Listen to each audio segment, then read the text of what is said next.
Yes. We won't all of that early, long-winded intro then. Are you there? Yes. We're on YouTube. Oh, we are there. Hello and live. And Yes. welcome back to the Self-Help Bookshelf. Are you there? Yes. That's the bit when we do it the other way. We're logging back in a slightly different way today. So all about reflections today. That's going to be our topic. And honestly, we want to say a massive thank you to everybody who has followed us this year.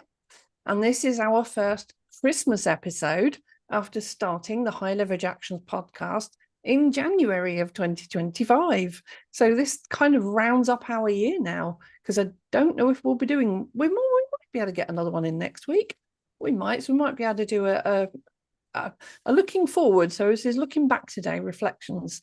Next week, it might be all about looking forward and planning ahead. So welcome back, Rory. And here's to a amazing Christmas for you and everybody for the week ahead.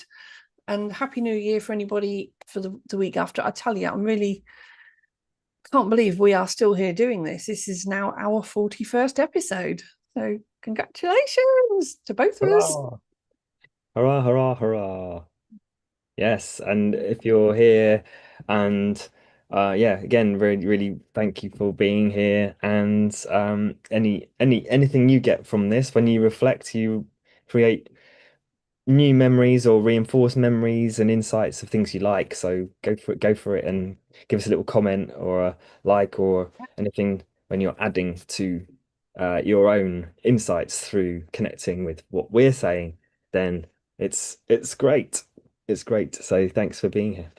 And the power of reflection is indeed something that it's actually something that I feel like I've really taken to another level in 2025 as well, actually. That's one of my reflections is that I reflected really well, and now we're reflecting on that too. That's amazing. And it sounds sort of double layered saying that, but there is so much about reflections that is really helpful with personal growth, because it's like walking on a journey. Sometimes you don't realize how far you've come and you don't see what's behind you unless you turn around and look. Now, I know there is a lot about personal growth that's about leaving the past in the past and focusing forward. But every now and again, that ability to go, oh, look, I have been busy this year, haven't I? And that turning around is like, wow, I forgot, if I don't turn around, I forget I've published all those books in the last, well, actually a year and a half. Um, but there's so much about reflection that's important in finding out, recognizing firstly what we've achieved, because we can be so busy focused on the next step, the next step, the next step. We forget to go back and go, I have done all of this. I have succeeded. I have grown. I have achieved things I wouldn't have thought possible a year ago. And Yeah. also to feel gratitude for all the new skills, all the people connected with along the way. And of course, if we've earned any money along the way with that as well, that's a bonus too. I love it. I love what you shared there, and it's really one of the most important ones, like you say, one of the most important powers of reflection is that sense of celebration. Yeah. Um, because there's a thing called negativity bias that our brains have. And and actually I've got a couple of questions for you. One's really simple and the other one is not so simple. Oh, So the first ah, one is, I like a challenge. can we stop our minds reflecting? No, not really. We can't, because, like you said, negativity bias. This is a brilliant question, actually. I've never ever been asked that question in my life, but I can answer it immediately. Yes, no, we cannot stop our minds reflecting. But do you want to reflect on the negative or do you want to reflect on the positive? And yeah, we will always reflect on something. And that's where a lot of anxiety is going forward, but memories and trauma are from the past. And although we can't always get rid of memories and we can't always get rid of trauma, we can reframe how we look at them. And we can reframe how we take actions and learn from them to go forward. like they say, if you keep doing the same thing every day, you'll get the same results the next day. I know it's not quite said like that. There's a slight variation on that. But it's if you keep repeating the same actions, you'll keep getting the same results. So those reflections are important. I mean, that's what science is based on, is logging and reflecting on how to keep a track of what you're doing so that you can make changes and reflect on what worked, what didn't work, and make more improvements. And if we almost take that, not quite that an astringent approach, but almost take that approach to our own lives of reflecting on what worked and what didn't and making adjustments along the way, a bit like steering the car, you're constantly making adjustments. You don't just get in it and go in a straight line till it crashes and then go, oh, I need to turn a corner, go a different line. We like to drive a little bit more carefully than that, hopefully. Brilliant. Love it. Yeah. And you answered quite a bit there already with the second question. Oh, So, but the second question really was what is the difference between rumination and reflecting? oh, good one. Rumination is when we are reflecting on something that is not helping us grow, but we keep reflecting on it over and over and over, and it's holding us stuck. So it's a reflection that's keeping us stuck. And that's when, if you're finding yourself in that situation where that thought is going over and over and over in your head, but not creating any progress, that's the sign that there's some personal development to work on. Maybe somebody to reach out for help, whether it is a book, whether it is speaking to a mentor, whether it is watching some YouTube videos or a podcast on high level rejections.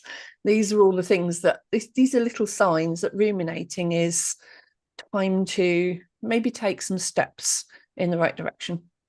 Right? I love it. I love it. I love it. Yeah. What I get from that as well is there's this sort of engine running with the rumination, and reflecting kind of is the rumination goes inside of the kind of umbrella of reflecting, even though Very true. reflecting is typically conscious, and open-ended. As a term. It's a term is to go, well, what is here? To be curious, rather than the rumination being a sense of being inside the story of it, inside it rather than outside of it, is another great way of seeing the difference. And what I started to call in the last few years, proactive reflection.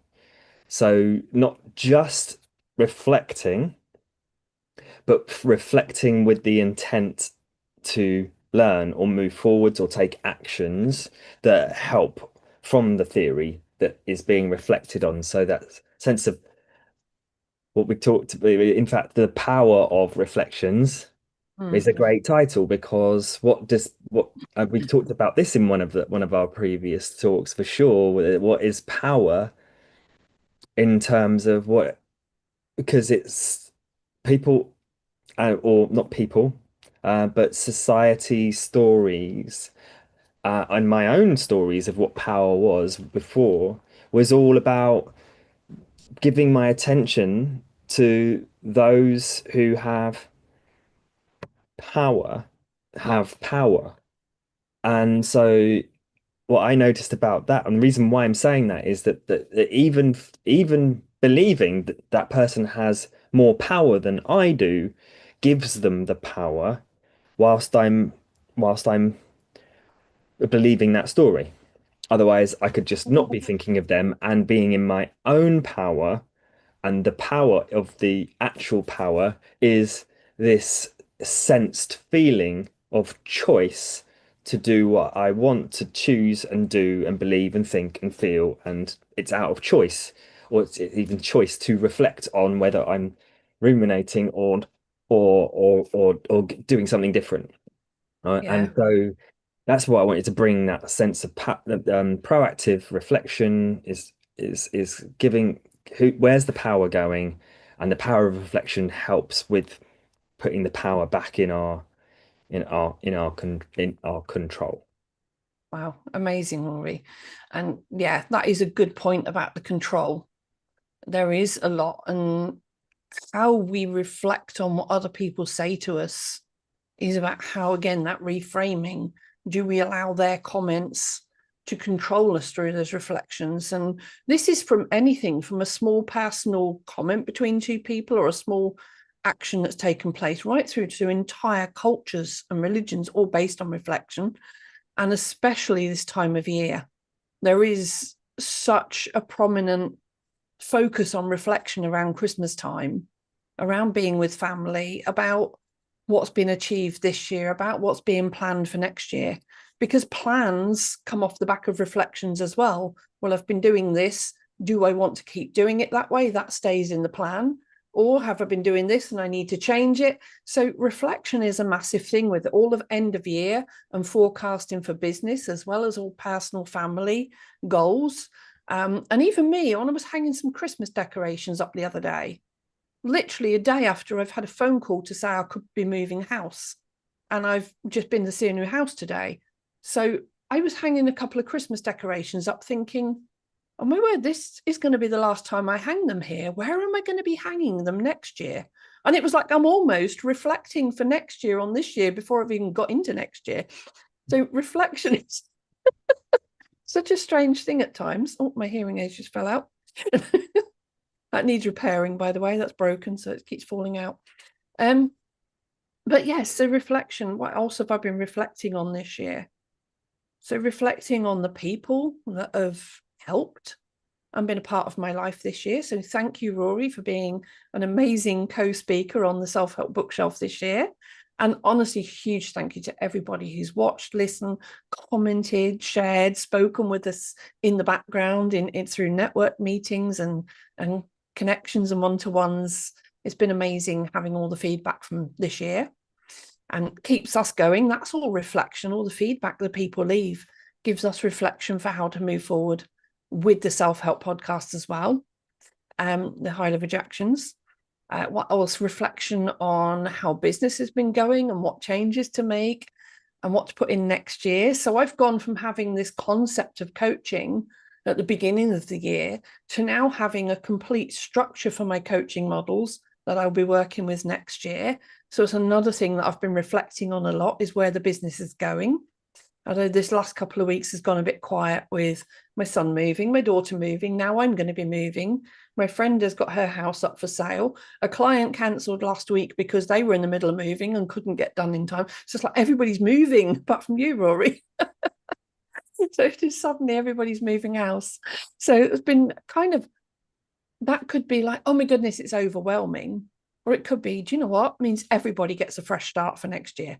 So it's all come at a good time. If we all do it at once, sometimes that overwhelm of everything coming together seems a lot, with a lot happening at the same time. And it has been quite intense. But there's also the point of it's not been dragged out in bits and pieces and being continuous. So we're really looking forward to a fresh start to 2026 in all our new homes as well. So, it's like reflection has two sides. It has to have, because there's got to be a surface there somewhere it reflects, and there's something on either side of that. So what are your reflections leading you towards for 2026, Rory? Oh, good question. I noticed when I was looking at 2025 as an overall pattern, well, what my favorite thing about it was, yeah, reflecting well, developing ideas to the point of feeling like they're really powerful and I'm able to speak them more clearly. And so what that's leading to is being much more proactive with just sharing it out. My word for 2025 was contribution. And within that space of contribution, I was developing what I'm going to be contributing. So, whilst being in that space of contribution, it was Yeah. more like, well, how is that going to contribute so that it's more a case of, I wonder what my power word for 2026 will be. and Oh, maybe we'll de declare that next week, and maybe we can have a talk about how to do that next week next week. if we are meeting next week. But yeah, also just encouraging anyone watching now, as I just suddenly reflected on that I have a power I've had a power word every year for the last 3 years coming out of the leadership training, because it's just I got really present to power words in that time. And obviously you've seen my value cards probably all the time, and they're power words for my highest values. So one of them is contribution. So I picked that one. And so each word in the last few years has almost been a progression of where I was at emotionally, mentally, spiritually, and everything, Italy.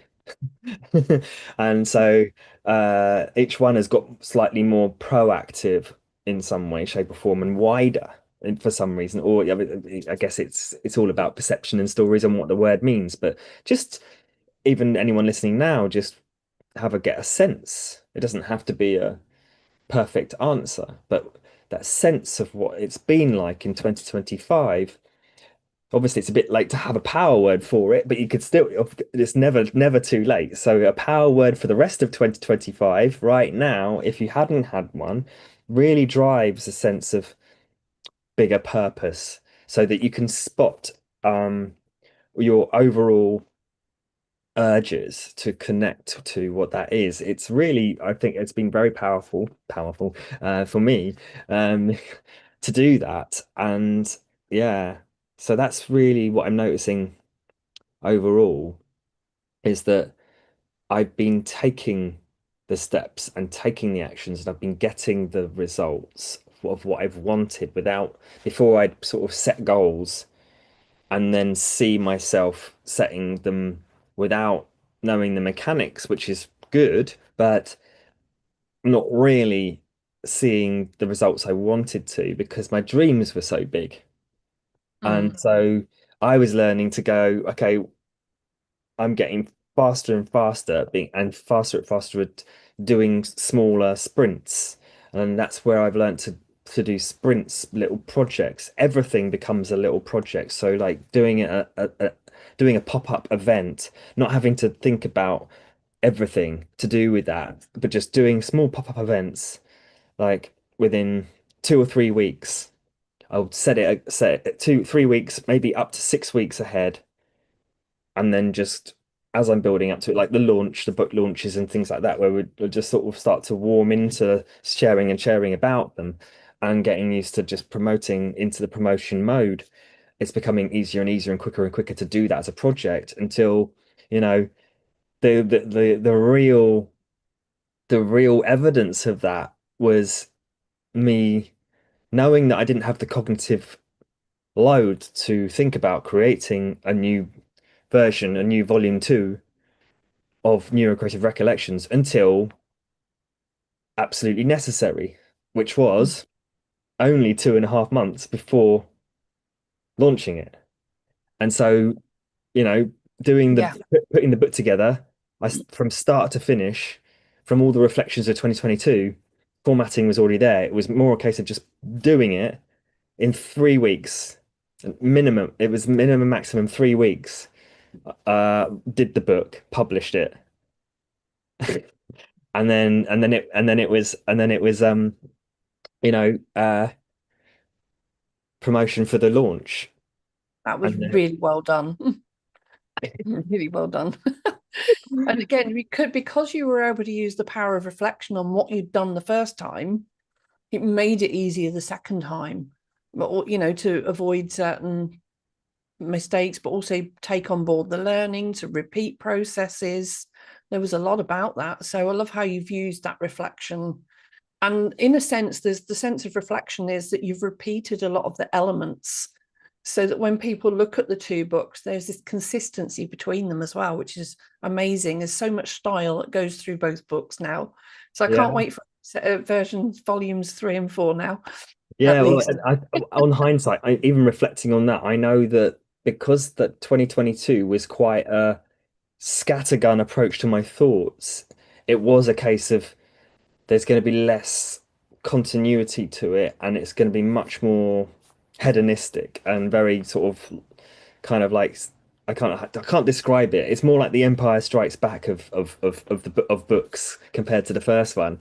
And so the third one needs to be, I will take a bit more time to do it because there's a lot more sorting. I don't want to scatter it. It's going to be a bit more thought through and to make it something, yeah, because there could be So a it's the lot. first time versus the laser focus time, and now it's reflecting on both to be able to go, let's find a nice middle ground for the next one. I love that. That yeah, there is amazingly so much work, and there was a lot of intensity to doing it in those 3 weeks, wasn't there? A Oh yeah. lot. Oh yes. Very, very long days on Zoom. We did a lot of, what do you call it, body doubling, we call it. That we literally just sit there on Zoom. I was doing my books, Rory's doing his books, but by having somebody on the Zoom call, even we weren't recording anything, but just having somebody there keeps you focused sometimes. So the body doubling was really good for keeping us in that state. But the reflection, so your books are filled with reflections anyway. Every single page of it is a reflection, whether it's through a photograph or through words. So the power of reflections is really important in so many ways. And it's the same with all my books. It's taking all of the lessons that I learned from helping my son through this as well, through suicidal depression, that led to me putting all of those lessons into the book in a way to help other people move forward. So as authors, coaches, mentors, trainers, we use reflection for the purpose of our business as well. So reflections is just powerful in so many ways. It's unbelievable. But from small moments, from very small moments, like, oh, how do I do this? Oh, yes, that's it, done. From very small tasks, or from a moment of gratitude. What am I grateful for? And you can go, oh, yeah, I'm grateful for. And I can look around the room. The first thing I always see when I look up to my left is a painting that my nan did. And I'm always grateful for having the painting, the memory of my nan, not just because it's there, but I remember standing there watching her paint it. And so for me, those gratitudes, it's like the reflection is there in a moment. And oddly enough, I'm going to have to show this. When we're talking about reflections, it's a painting of a glass which is full of reflections of light anyway, and all the cherries. So I've always loved it because of all the reflections in the painting. I love glass and reflections of light as well. That's a slightly different type. We're talking about personal growth, but even so, it always makes me think how reflections are a distortion of the mind, very much like reflections of light distort. And so we can direct them and laser focus them, just like the glass can choose, or a lens can choose where to direct light, but just we can do similar thing rather than it just being completely scattered. We can create focused patterns with our mind. Yes. And it's beautiful when we think of it that way. So what else have we got in reflections? In journaling as well is another way. So we've got the gratitudes. Mindfulness is like just reflecting on what's in front of us in the moment. And again, I've got lots of mindfulness in some of my books here. And then we've got the journaling, which is writing down things that you can go back and reflect on later that you might forget. So things you think, oh, I might forget that, but I want to keep that memory, which is another great one. And one of the books I don't talk about a lot, very, very rarely mention this one, but my journal, The Gold Moments, this one. Thoughts that remind me I am enough. So reflections can be absolutely brilliant for self-esteem as well. And this one's not about journaling in the traditional sense of writing something in chronological order. The pages are written that you just write down something in your life that was a gold moment for you that you just remember and that you always want to remember. But maybe somebody else wants somebody else to be able to pick it up, maybe. Or you might want to keep it private. But you might one day want to hand it down to another member of family and they think, oh, what did my mum get up to? Or what did my nan get up to? And they can look through and see these reflections so we can share them as well. So my journal, The Gold Moments, is a beautiful one for keeping reflections as well that can be Love it. shared. Love So it. there's so many ways. I could keep going on and on. I'm Yeah, sure I could yeah, find some more. yeah. I've got two, and then I've got a question for you. Oh, Um, uh, so these are a bit more. Um, these are ones that I've discovered again and refined for practice to help others with their processes. Their because what there's one thing to remember that I love Wayne Dyer's approach to sharing about when we're in a boat. We're in a boat when you talked about the car as well. So when the engine's running, the engine is like being powered by the fuel of the energy that's only right now. So that's where we can be mindful of the sound of the engine, the breeze hitting our face, and the moment of the ripples of the water as we're going forwards. And when we turn round and look back, like you said before, and see the trail of the boat where it's come from, we can't do anything, anything, anything, anything about it other than if it's going to help us with something in the moment now or in the future. And so when we look back at those memories, maybe it was like, oh, the trail is because I went to the wrong island or I went over here or whatever it was, and there was a moment, it's noticing it because our brains will look back. But as soon as we are looking back, it's the mental fitness ideas are there just to go, if it's something to learn, then either get it, if it's rumination, we keep looking back at that same point, then get it out and put it out. Like you said, journaling to brain dump, but also to actually specifically get it out and burn it, throw it away, whatever it is, to get it out of our bodies and out of our minds.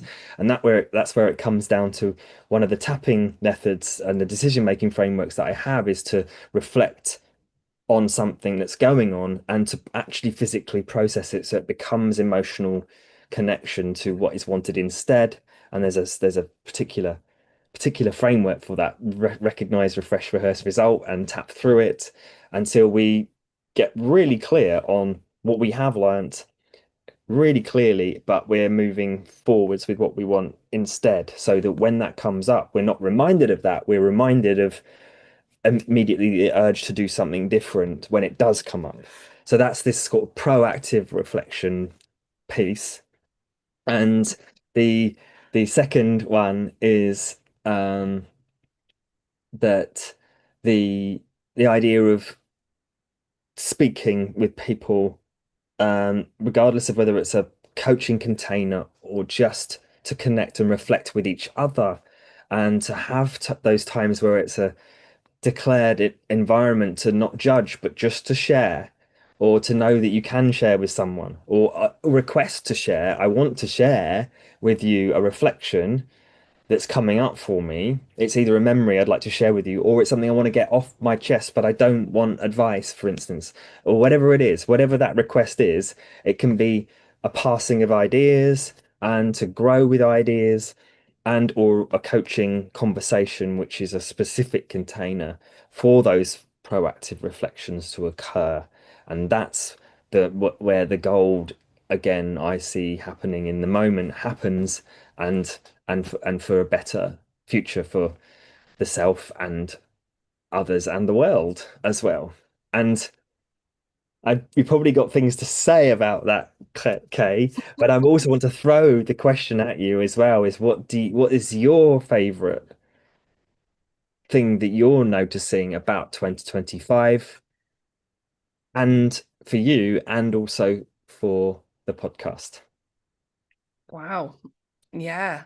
So I've got to say, is while you're talking about that car and the boat, first of all, you might have to remind me the questions in a minute.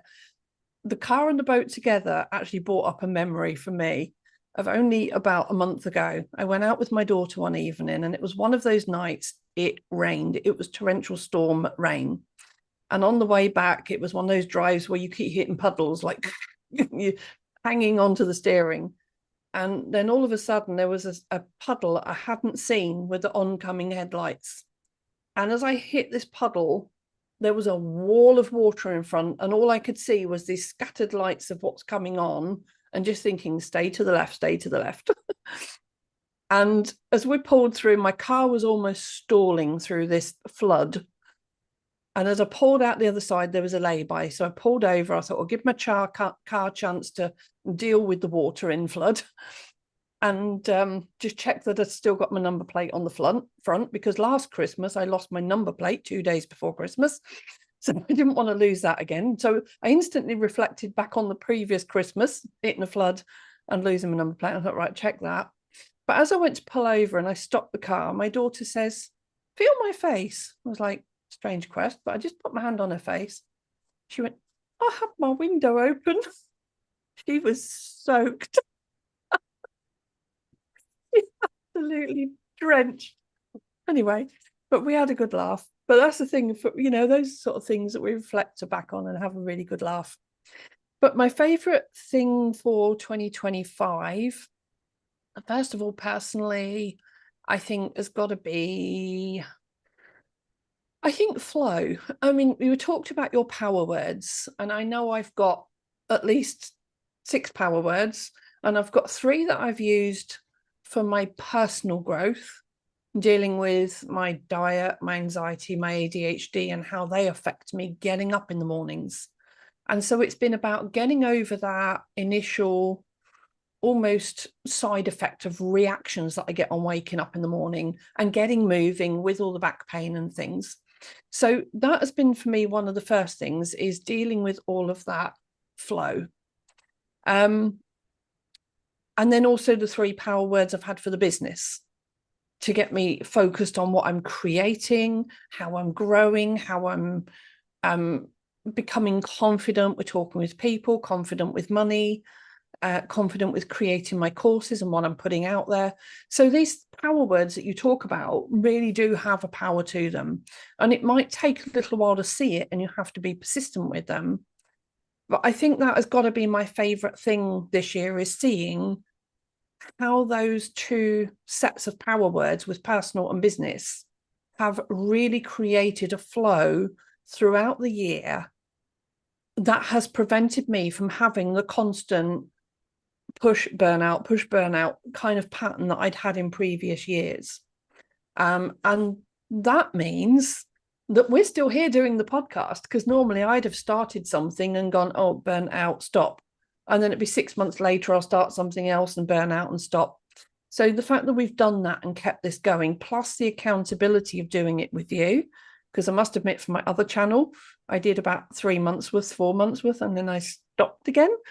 But having the accountability is the other thing, I think, this year, which has been amazing. And thank you. Honestly, that's one of the biggest things I'm grateful for this year, is having somebody to keep me accountable for what I'm doing as well. And that, I think, is a big reflection for everybody else. If you think accountability is not worth it or it's expensive, think about the expense of not having it and what you don't achieve. In that's my reflection, is that there's so much I wouldn't have achieved this year without that. And I am feeling quite proud of what this year has brought about. And looking on my accounts and things, the reflection shows in there as well, in my contacts lists, in what I've created for all the courses and the books and the workshops. So there's so much stuff I can reflect on that shows the power of what that's all achieved. So for 2026, for not only the podcast, but for the self-help bookshelf, which is what this is all part of, because we've got all of the books going. For 2026, I know that I'd love to see this pivot somewhere through January, February. I was originally going to say January, but I've now got to move house. I haven't even told my landlady yet, because I've literally only viewed the new place today. I haven't signed the contract yet. And I've got to do the move. So over the next 2 to 4 weeks, I'm going to be quite busy. And then it might push this back a little bit more, late January, early February. But I want to have a meeting with you and Sue, who are our current members of the Self-Help Bookshelf. And I want to pivot this somewhere. where we can share the benefits of the group farther and wider through members, through authors. Find some way, but I also want to do it in a way that it's not going to subtract from what I'm doing with my coaching mentoring business. I have got more workshops to put in place, more training to offer, more clients to sign up. I am really excited for where my business is going. And I really want to keep the self-help bookshelf growing and going. But I want to do it within the confines of not overriding my main business. So I think we're going to have to do some brainstorming and getting heads together and doing some little laser focused idea sessions. And I look forward to having another reflection in December 2026 to see what came of this. But Yeah, something good will come of it. So brilliant. yeah. Love it, love it. Well, that's what I'm probably best at doing ever in the one of the best things I'm good at doing is bouncing ideas uh, of. Yeah. Um, but yeah, awesome. Yeah, Lovely. we will. And if anybody else has got ideas where you can see this going, we want to keep the podcast going. So if you've got topic ideas you'd like us to talk about, do let us know as well. And then the other thing that I've got going, which I was going to do slightly independently, but it obviously includes everybody on the self-help bookshelf, is on Christmas Day. I'm having one of my workshops in the afternoon at 3 p.m. GMT until about 5-ish. It's a 1 hour workshop to start with, and it's all about the power of a hug. And this brings in reflection as well, in a sense. It's something that came to me in a conversation we had when I did that training that you were talking about setting up last year, when you did your first training course and your workshops. And it was through those workshops that I came up with this idea of doing the power of a hug. And it's heal, understand, and grow. But when we think about what does a hug offer us? Like if you was to say right now, I need a hug, what do you want from that hug? And people will all have different answers. And it made me realize that if we take all of that knowledge about what a hug means, we can turn that knowledge into self-care and self-compassion through personal development. And so there's a 1 hour workshop. It's very quick. I could potentially extend that to a longer workshop another time.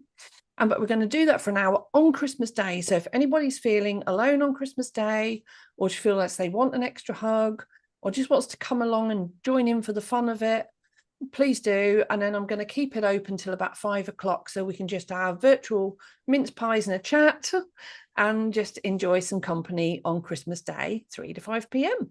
So I'll put the link to that in the descriptions here as well. And everybody's welcome. Amazing, amazing.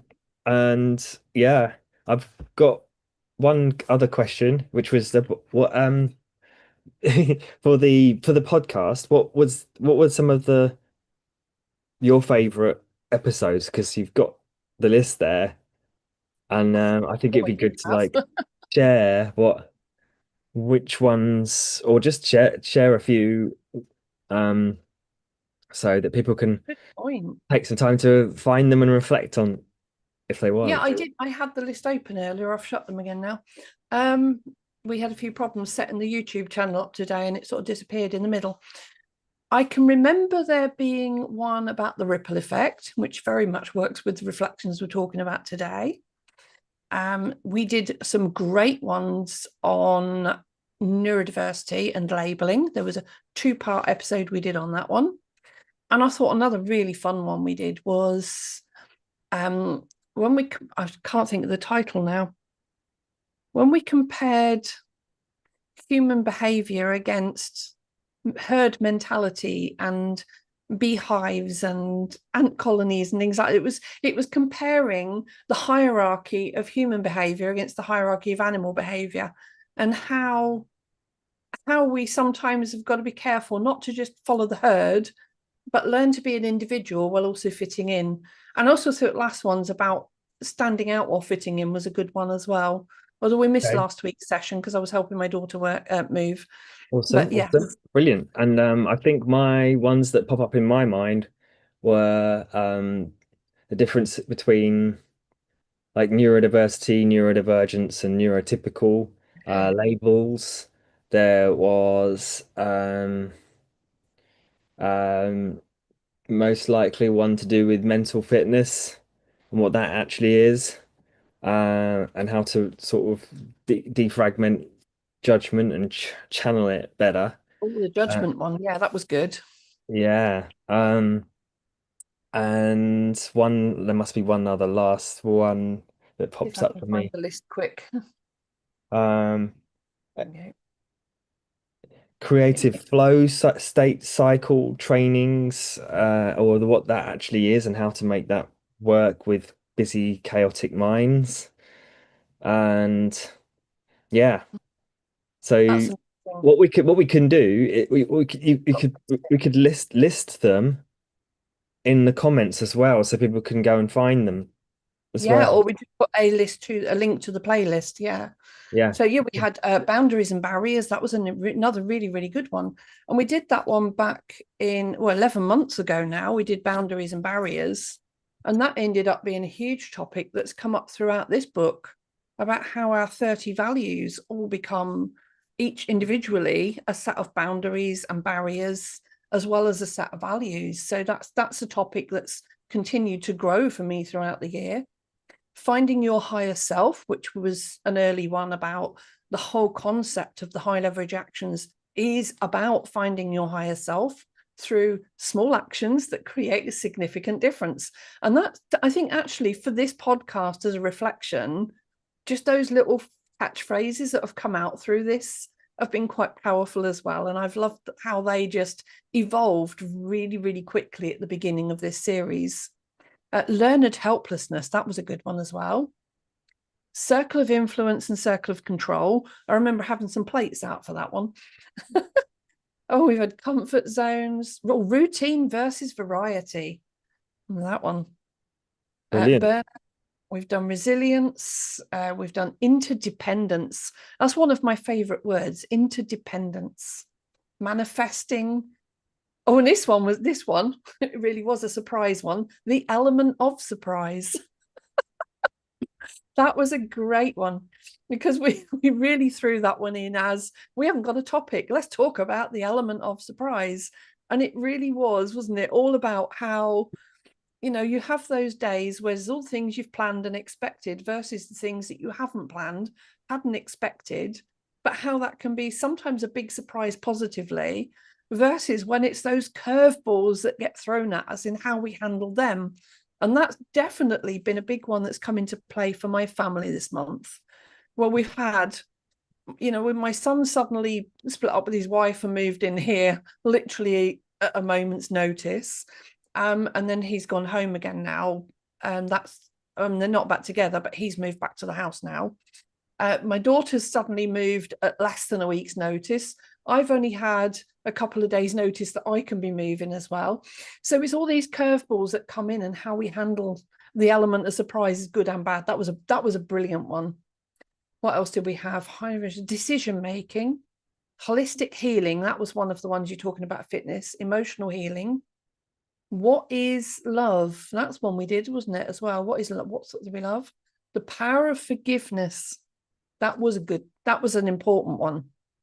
That one was a really important one. If you don't understand the power of forgiveness and feel like you can't forgive people for things, or you can't forgive yourself for something, and your reflection is bringing up something that you're beating yourself up about, the power of forgiveness is a great one. So I hadn't planned on going through them all, but there could be some really good reflections here anyway. Self-care, that's another really important one. Harnessing the human collective, that's the one I meant about with the animals. Harnessing the human collective. That was that I love talking about the like herd of sheep versus beehive versus all these different pecking order with chickens, and like we compared human behavior with so many animals. It was amazing. Elephants and God knows what. It was a brilliant conversation. Goals and visions. So for anyone who's planning ahead for the new year, goals and visions is great. And then we did go on to more neurodiversity stuff. So we got the joy of neurocreativity. Definitely a Rory topic, that one. You took the lead on that one for sure. And then we have motivation and inspiration. Oh, I can't believe how many amazing topics we've come up with here. Self-help books. So we did one purely about the power of books and how they help the self-help journey. And then we did the neurodiversity and labels part 1 and part 2. And that led into hypersensitive versus hyposensitive, and about how, and there's a lot of conversations have come out since then, to be honest, around neurodiversity between Sue and Rory and my son in the background quietly, about how different sensitivities affect neurodiversity in different ways. So when we're talking about hypersensitive versus hyposensitive, we've all had some really quite amazing conversations about a number of different challenges that can affect people in polar opposite ways. And it's got me reflecting on something else that I want to be writing next year as well. So even going over this is reminding me where some of these thoughts have come from. So yeah, one of the next books I want to write is about our 20 different senses, or at least 20. I've come up with 20 different things that I consider bodily and mental senses that we all tap into nearly every day, but a lot of people don't think about them or may not be aware of them. Vision, mission, and values, another good one. Thoughts, feelings, and beliefs. You can interrupt if you've got anything, you've got reflections, Rory. And then we've got taking responsibility for you. So this is all about the power of self-responsibility. Again, that was really quite another powerful and very important one in probably the beginning of a self-help journey, about recognizing that we very often hear people talking about the doctors haven't helped with this and school haven't helped with that and bosses haven't helped with that and toxic workplaces and relationships that are not pulling together. And it gets to a point where we have to stop blaming, shaming, and all this forgiveness stuff, and we sort of ties in with the forgiveness one. But it gets to a point where you have to say, do you know what? Nobody else is going to take responsibility for me except me. What can I do to take responsibility for myself? And I know certainly from my perspective, that's been a key topic in many occasions over the years, when I ended up home educating my son because of his autistic spectrum at school, and it was affecting him suicidally. When I've had issues with my own health and I've been undiagnosed or misdiagnosed for 16 years, and I ended up having to take responsibility for my own health when I just like having to go and get help privately because I couldn't get it through the NHS route and so on. So it just gets to a point you just have to say, I have to take responsibility. I have to do my own research. I have to take my own actions, and just doing it, but knowing that you don't have to do it alone. You have to find the right people to support you through it and help you be accountable for it. And again, that's where we're here to help. So if anybody is unsure or just wants a bit of guidance or someone to bounce off of, we're here. Reach out. And then there was the bottling things up, which is the reflection of that probably happens just before that. When you're bottling things up, do we keep getting angry, blaming everybody else, or do we go, actually, it's time to step up and take responsibility? Managing anxiety, being organized versus being productive. That was another really interesting conversation. I thought, where is this one going to go? We weren't sure, but it turned out to be another really good, really constructive conversation, wasn't it? Commitment to self for personal growth. So it's very similar to the being responsible for you, but this is a whole sort of different level up from there with the commitment level and about how to create commitment and recognize it. Mindset medicine, that was another one of your key topics. Mindset medicine, flow state cycles. And then we got neurodivergent scatter to structure with calendars and schedules. So this again is anyone who's looking into planning for the new year and goes, oh, I hate planning and it all ends up in a mess and I can't keep appointments and I can't keep time schedules and I write things down and I forget them. This is another really, really good one with lots of really helpful proactive tips in it. Neurodivergent scatter to structure with calendars and schedules. And it's not to scare you and say there's a lot to use, but it's how to use them productively and with simplicity. I can't think the right word. And then we did a book updates because we had all the book launches coming up October, November. And then we had how can I fit in and how can I stand out when I don't fit in? When you are self-employed and neurodivergent, this can be a really helpful topic as well, because fitting in and standing out are two quite parallel theories about like which are we supposed to do, and it can be very confusing. So that's a lot about the art of self-acceptance in that one. So yeah, then we had your book launch, which is tagged in the wrong one, but I'll remove that one. Oh, staying level-headed. That was the last one we did.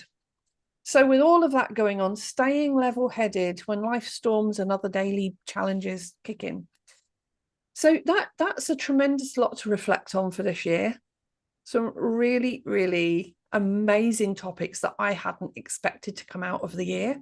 We kind of started it with a few ideas and then just evolved. And some weeks we said, oh, there's the topic for next week. And other weeks we went, it will be a surprise. But it didn't, it was fine. It didn't matter. At the end of the day, we did well. We've missed a few along the way. That's to be expected. We've both got different schedules. We both had business commitments. I'd got family commitments as well. Life happens, or one of us not been well, or traveling, and you had a bit of travel going on, didn't you? So it's been an interesting year all around, and it's great to look back and think, wow, we've achieved all of that with this concept of let's start a podcast and see where it goes. So thank you, Rory, honestly, because without you, this would not have happened. And without everyone who supported us, that's been amazing. Amazing, Kay. Thanks for sharing all of that. Yeah, I love it. Love it. Love it. Love it. Love to hear all of those pieces of what we've discovered too. Yeah, you say it so well. So I'll Thank just you. I'm happy to leave it there for now. Yeah, With I with think with that's like enough today. with like yeah, because it's just we've covered it, I think, and it's great. It's great to really acknowledge all of that content, and I've got ideas we can talk about for sure. A lot And of it's good. creation, a lot. Brilliant, Some amazing. massive input from you. Thank you. So yeah, so whether or not it's just myself and Rory, or whether we include Sue next year as well, we might. That's another reflection if we can get Sue in on this as well, some maybe, and whether we rotate round and give each other a break, or whether we bring her in and have three people on the conversation, that's another potential. So we will have a chat with her. Unless she sees this before we chat with her, she'll have a surprise. Hi, Sue. Anyway, thank you, Rory. Honestly, we're wishing everybody a very, very happy holiday over the next week. What's today? Monday. No, it's this week, isn't it? Christmas is this week. I still haven't done my Christmas shopping. That's a That'll reflection. be it. That'll be a happy chaosmas to you. I've And had it's for the grandchildren, but that is all I've done so far. Honestly, this month has been chaos, but in all the best possible ways. It has been chaos with all the moving. I'm Um, actually thought about that, and I've created an image to share this week, which is hilarious about happy chaosmas. oh, oh my goodness, wow. And then we did all the fundraising as well. We didn't reflect on that. I would like to at least honor as well the self-help bookshelf, and you and Emma and Sue, because Emma's had a big part of this as well. But Emma has chosen to step down from the self-help bookshelf now and focus on personal needs. So it will be the three of us going forward until we find another way to pivot, because we will. That's who we are. But we will have an amazing 2026. But it's been amazing as well to that this mission this year of starting the self-help bookshelf last September to help write self-help books turned into the Facebook group, turned very quickly by the January into the podcast. And throughout that year, it has also enabled us through when I did my book launch in November, 13th of November, wasn't it? Goodness, that's gone quick. So when I launched 30 Love Values, and you can find the replays on the channel, is that we managed to raise between us enough funds to pay the rent for an entire year for an orphanage in Uganda, which is now going to keep 62 children off the streets for another year with a roof over their head. So when we're talking about moving homes, they don't need to move home again. They are secure and safe. And that, I think, has got to be one of my favourite reflections of this year, aside from everything about the books and the business, is being able to offer them that. And I'm grateful to everybody who supported me with the book launch, with that, and to be able to say that that's something we've done this year, is pay for a rent for a year for an orphanage. That's not something I say every year. But I would love to say that for 2026, we can do that again and pay for their rent for another year from something at the end of next year, another fundraiser. So we'll work towards that. Amazing. Thank you. Awesome. It's incredible times. All right.